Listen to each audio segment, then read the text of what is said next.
Welcome to the latest edition of the LL Football Roundtable, brought to you by Auto House of Lancaster. A little bit of a different format this week. No remote report, but we have a lot to talk about in terms of section races, in terms of district playoffs, and even in terms of what the Lancaster Lebanon League is going to look like going forward. We'll get into that. Anyway, my name is Mike Gross. Seated to my left is Jason Guarente. Seated to my right is Jeffrey Reinhardt. These guys cover LL football, and we're going to talk about Week 10. And we're going to go section by section this week because obviously the section titles are on the line. Let's start in Section 1. Jason Wilson against Manheim Township. We had a conversation when Wilson was 0-2. Oh, yeah. Don't count out Wilson. Yeah. They'll figure it out. Here they are, 7-2, playing for the section championship. Yeah. They've had some seasons, Wilson, where it looked like Township might be better, and Wilson pulled off a win. 2018 was like that, 2020. I think it's different this year. I think this is a Township team at a higher level. Yeah. So, I mean, if they were to pull this one off, I think it would be the most surprising win that they've had. They got a great quarterback, Tommy Hunsiger. But I do think Township's a notch above everybody, and we'll see if Wilson can pull off a shocker, I guess. Tommy Hunsiger's dad, fun fact, is the general manager of the Reading Phillies. Yeah, there you go. Ryans, what do you think about this match? Well, I said this the other night. I was on a program. Township hasn't been punched in the face here yet, at all. They're winning by 40 points a night. They haven't been nudged yet. Not at all. They haven't been sniffed, whiffed, whatever you want to call it. It hasn't been close. Not once. They are just and that is very unusual in any sport. Yeah. You think of the most dominant teams you've ever seen, and like the 2001 Miami football team, which put like 50 guys in the NFL, and people think it's the best college football team. They had close games. Yeah. I covered Manheim Township Week 1 against Cumberland Valley. Yeah. It was 35-6. They got up 35-0 early in the third quarter and ran out the clock as blatantly as that's the closest game they've had this year. Yeah, pretty much. Yeah. I'm anxious to see because everything's going to be bigger here now, starting with Wilson and then districts. They're going to get comparable, teams, size-wise, etc. Yeah. I just want to see what happens. But they played a good schedule. They played an awesome schedule. It's prepped them to get them to here. Yeah. I just want to see what happens the first time Township needs a drive. Yeah. Township needs a stop. You're right. That's true. I just want to see that because we haven't seen it in 9 weeks because they have absolutely blown everybody out of the water. Now, even though Wilson has 2 losses, none of them are in the section. Yeah. So this is a section championship game. Straight up. Without question. Winner takes all. Township is number 1 in 6A in the districts. Yes. Wilson is number 4. Cedar Crest is number 8, and 8 get in. Yes. Now they're pretty close to number 6 and number 7, and number 9, which is Dallastown, is pretty far behind. So I think Cedar Crest is in. They should be in. I can't exactly do the math, and they play Lebanon, which that is they're a struggling. mismatch. They're struggling. Yeah, that's a Thursday night game, by the way. Cedar Bowl. Yes, Thursday Cedar night. Bowl. Lebanon at Crest. Lebanon's going to get in. Those Cedar Crest. Cedar Crest is going to get in. Those 8 are set, and they're going to be 8-2. Yes. But if they finish number 8, they got to play Township in the first round. Yes, and they may not stay at 8 because there's a ton of great matchups. York plays Central York. Cumberland Valley has a big game. They could get to 7. Harrisburg has a big game. They could get to 7. I don't see them getting to 6, but anyway. Okay, so that's Section 1. Section 2, there is also a monster game. Manheim Central at Exitor. Yes. Right. Barons have already clinched at least a tie for their 28th championship. Yeah, this is not a pure section championship game. No, it would be for a tie. Exitor needs to win to get a piece of the pie there. Exitor won that crazy game last year at Manheim. Exitor's coming off a loss here. Saw it last week. Conestoga Valley beat them straight up. And if Conestoga Valley holds serve, and Exitor wins, it's a 3-way tie. It's a 3-way tie. So that'll be a fun game. I'll be over at Exitor for that. Central's playing great. They've won 6 in a row since the Calico game. They really found it. And all lopsided wins too, all blowouts. Yeah, they're scoring a ton of points right now. Yeah, and they had a backup running back go off last week. Michael Torres played.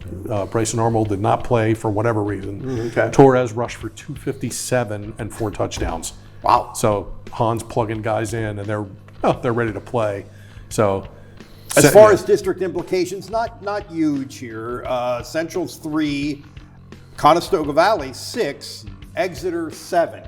Exeter and CV are in 5A, so they're in. Yeah, they're in. And Central's, looking up at that Bishop McDevitt monster, but those teams are all in, so it's not real huge district implications. Section 3, we have 3 teams with 1 loss. Yeah, one of which is finished with their league schedule, Twin Valley I'm talking about, and they're playing Hatboro Horsham in week 10. Throw out the record books when those two get together.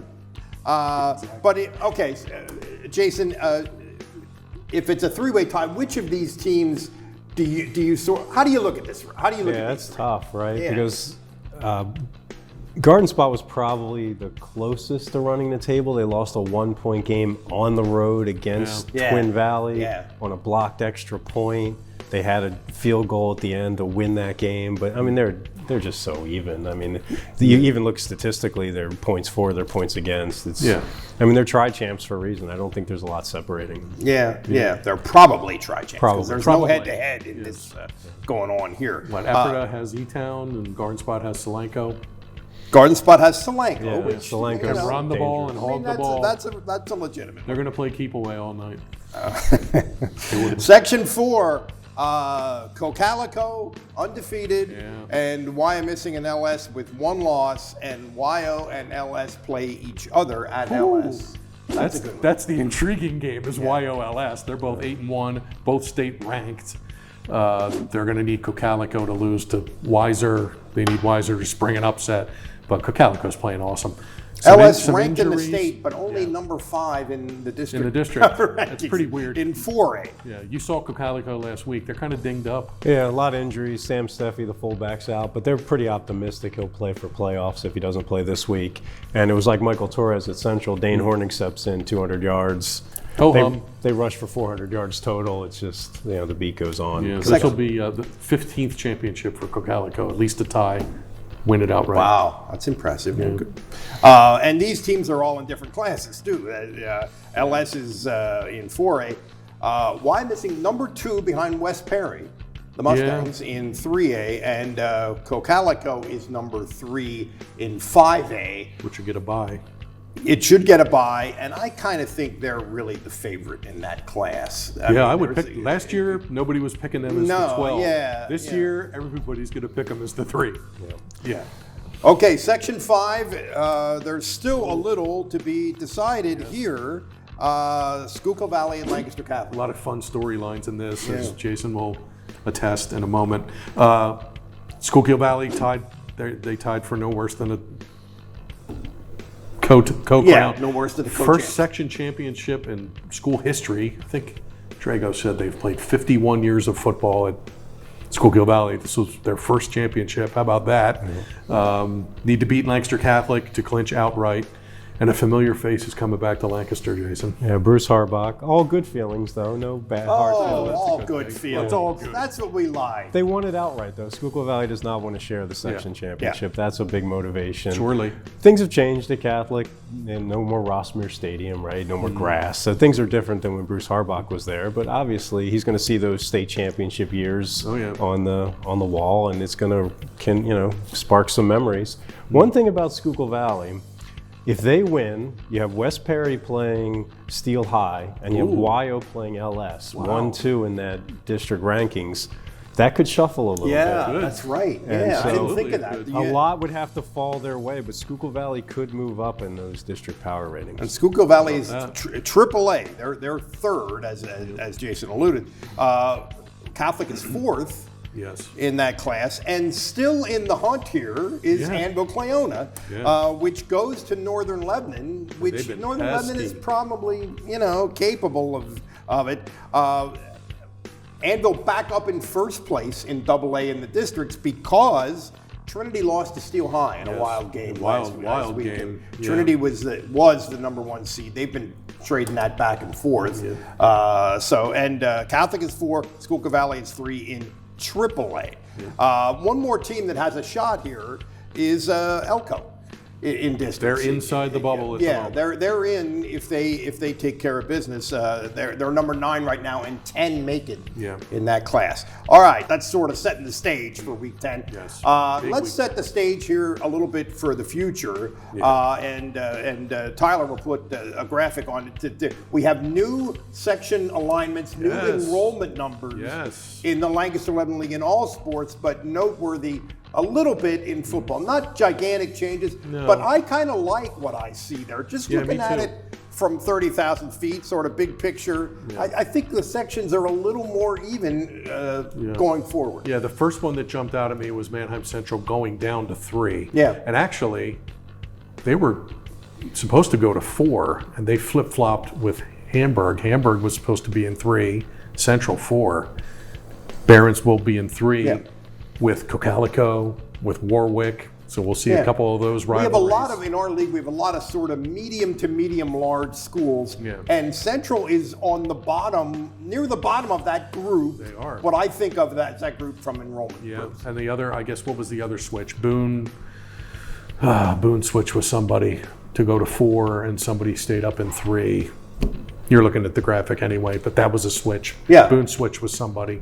You're right. I don't look at it now and say, whoa, Section 4, look at that. Yeah, Section 4 is not going to be the standout monster thing Calico went on up. paper. On paper. Calico went up. Berks Catholic went down to 5. That's the interesting one to me, is Berks Catholic dropping to 5. To 5, because there was a time not that long ago when Berks Catholic was a state championship contender. Loaded. Division I athletes. Yep. And now they're going to be down there playing the smaller schools. I think when that school was created by the merger of Reading Central Catholic and Holy Name, Yes. we all thought this is going to be a monster, one of those almost maybe like a McDevitt. Maybe that's a reach, but you see what I'm saying, and it really over the last few years has not quite happened. And wow, it is that they are a little bit of an outlier in Section 5. Yeah. Tommy Long said that the new schedules will be out first week of November. So keep an eye out for that. We'll see when they'll slot into those weeks, when the bye weeks are, filling out your non-league schedule, all of that. And knowing Tommy, his Week 10s will be great. I'm quite sure. Manheim Central Calico in Week 10, perhaps, in Section 3. I think that might happen. Yeah. Keep an eye out for that. A couple more weeks, we'll have the schedule. All right, anything else for the good of the order? Where are you going? I'm going to Catholic to see the Harbach Bowl. Harbach Bowl. Nice. Thursday night, Cedar Bowl, Lebanon, Cedar Crest. Might see you there. Friday night, Exeter, Manheim Central at Exeter. All right, gang. That's it. Next week, all of this stuff that we've been setting up will have played out a little bit, and we'll be able to talk about the end of the regular season, the beginning of district playoffs, et cetera, et cetera. Yep. This has been the LL Football Roundtable. Again, it's brought to you by Auto House of Lancaster. For Jason, for Jeff, for Mike, see you later.